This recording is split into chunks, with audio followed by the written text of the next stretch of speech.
Hi everyone, आप सभी को और एक नया वीडियो में स्वागत है। तो फ्रेंड्स, आज एफडी वर्सेस म्यूचुअल फंड। अब अगर बैंक पे 5 लाख रुपीस 13 ईयर के लिए इन्वेस्ट किया अगर होता, वो पैसा आपका कितना बनता था। म्यूचुअल फंड में आप 5 लाख रुपीस 13 ईयर के लिए इन्वेस्ट किया अगर होता, वो पैसा कितना बनता था। तो चलिए फ्रेंड्स, आज डिटेल्स में स्टडी करेगा। तो चलिए वीडियो स्टार्ट। मैं मेरा म्यूचुअल फंड का एप्स लॉगिन कर लिया। तो देखिए, पहले म्यूचुअल फंड पे जाना पड़ेगा। मैंने म्यूचुअल फंड पे सिलेक्ट किया, फिर उसके बाद स्मॉल कैप पे जाना पड़ेगा। मैं क्यों स्मॉल कैप लेता हूँ? स्मॉल कैप में रिटर्न ज़्यादा बनता है। जिसका एज कम है उसको स्मॉल कैप में ही जाना चाहिए, क्योंकि स्मॉल कैप में रिटर्न ज़्यादा देता है।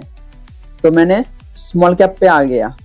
ठीक है, देखिए DSP small cap fund direct growth fund है। ठीक है, DSP small cap fund direct growth. A fund का मैंने क्यों लिया? ए फंड कोई रिकमेंडेशन नहीं है, ठीक है, और मैं कोई सेबी रजिस्टर नहीं हूँ।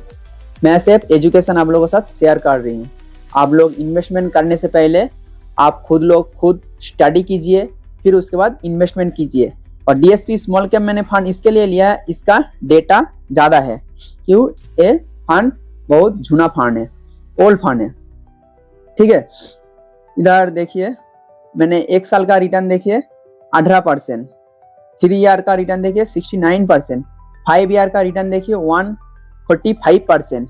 मैक्स में सिलेक्ट करेगा तो 1177% रिटर्न दिया। ठीक है, फंड कब से चालू हुआ? 2013 से ये फंड चालू हुआ।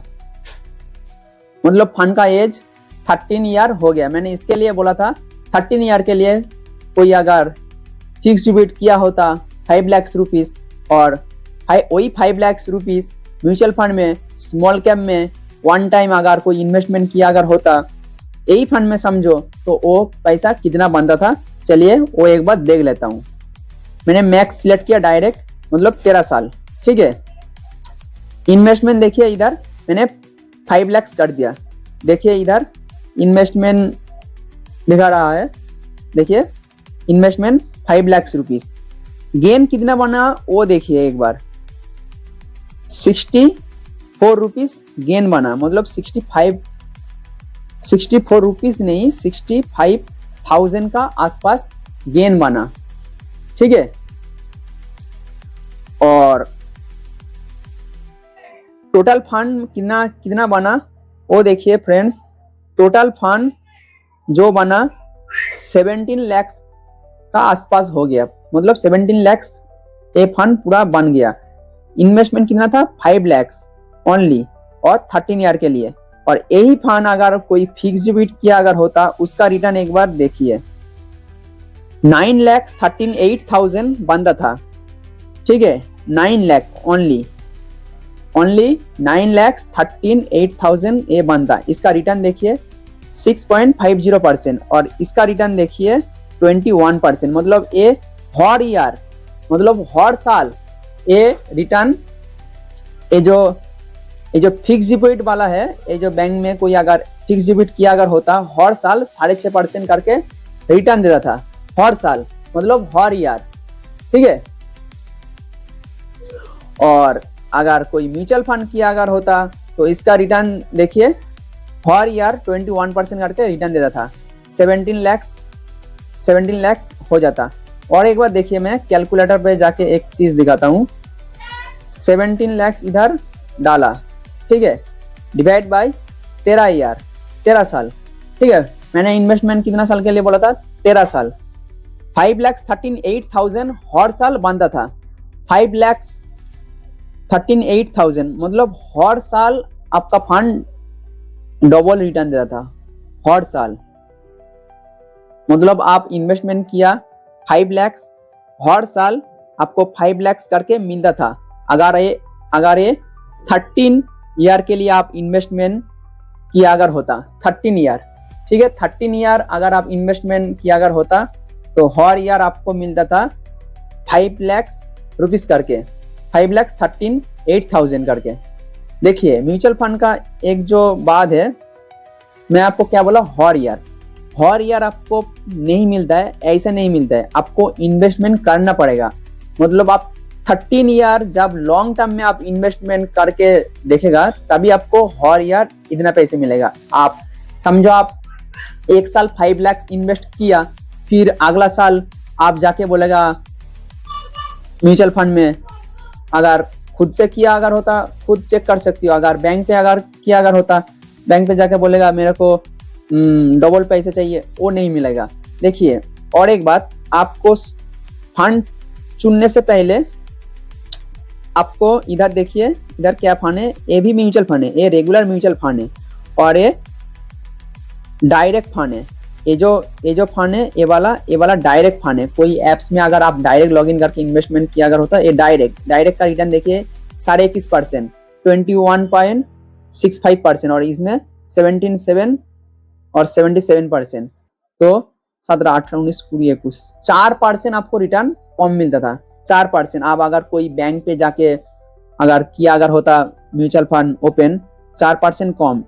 इसके लिए मैं बोलता हूँ डायरेक्ट इन्वेस्ट करना सबसे बेटर है।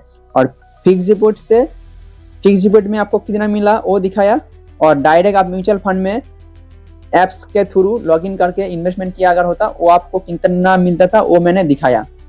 डायरेक्ट इन्वेस्टमेंट जब आप करने जाएगा उसके लिए एप्स चाहिए, डीमैट अकाउंट चाहिए, और डीमैट अकाउंट का मैंने लिंक मेरा डिस्क्रिप्शन पे दे दिया, उधर आप जाके डीमैट अकाउंट आप लॉगिन कर सकती हो।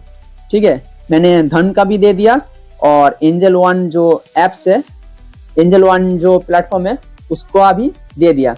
उधर से आप इंस्टॉल करके रजिस्ट्रेशन करने में ज़्यादा टाइम नहीं लगता है, 2 मिनट का काम है। उधर से आप रजिस्ट्रेशन करके आप इन्वेस्ट कर सकते हैं। इन्वेस्ट करने के लिए ज़्यादा कुछ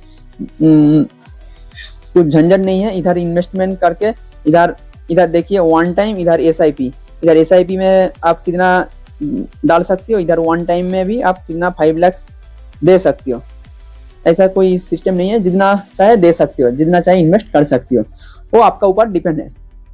ठीक है, मैंने सिर्फ दिखाया आपको फिक्स डिपॉजिट में कितना मिलता था और इन्वेस्टमेंट में म्यूचुअल फंड में कितना मिलता था। और म्यूचुअल फंड में इन्वेस्टमेंट करने से पहले आपको ये समझना चाहिए, 1 साल के लिए आप इन्वेस्टमेंट करना चाहेगा तो मत जाओ म्यूचुअल फंड में, आपके लिए एफडी फिक्स डिपॉजिट सबसे बेटर है। 1 साल, 5 साल, 10 ईयर भी आप अगर आप इन्वेस्टमेंट करना चाहते हो तो लार्ज कैप में जाइए। 10 साल इन्वेस्टमेंट में अगर आप जाना चाहते हो तो लार्ज कैप में। अगर 10 साल में ज़्यादा, 10 ईयर से ज़्यादा आप होल्ड कर सकते हो आपका इन्वेस्टमेंट, तो आप स्मॉल कैप में जाना चाहिए। स्मॉल कैप में लॉन्ग टर्म में रिटर्न बनता है, जो कंपाउंडिंग का गेन है वो लॉन्ग टर्म में ज़्यादा बनता है। और स्मॉल कैप कभी कभी 2 year, 3 year, 1 year, 3 year down ही रहता है, और जब भी चढ़ता है स्मॉल कैप फंड बहुत चढ़ता है। ठीक है, मैंने स्क्रीन रिकॉर्ड ऑफ कर दिया। तो यही मैं कहना चाहता हूँ, आप पहले सोच लो आप इन्वेस्टमेंट किसमें करना चाहता हो। आपका अगर लॉन्ग टर्म का इरादा नहीं है तो आप फिक्स डिपॉजिट में चले जाओ। ठीक है, और उससे थोड़ा ज़्यादा है, मतलब 5 ईयर, तो आप लार्ज कैप में जा सकती हो। अगर 10 ईयर से ज़्यादा आपका इन्वेस्टमेंट का कॉर्पस है तो आपको स्मॉल कैप म्यूचुअल फंड में जाना सबसे बेटर है। ठीक है, ये वीडियो ओनली एजुकेशन पर्पस के लिए था। तो आप जब इन्वेस्ट करने जाएगा आप खुद भी स्टडी कीजिए, मैं कोई सेबी रजिस्टर्ड नहीं हूँ। वीडियो ओनली एजुकेशन पर्पस के लिए था। ठीक है, और वीडियो मेरा अच्छा लगा तो वीडियो को लाइक, कमेंट, शेयर कीजिए, और वीडियो को सब्सक्राइबर कीजिए, और ज़्यादा से ज़्यादा वीडियो को शेयर कीजिए। तो चलिए तब तक के लिए बाय बाय, जय हिंद।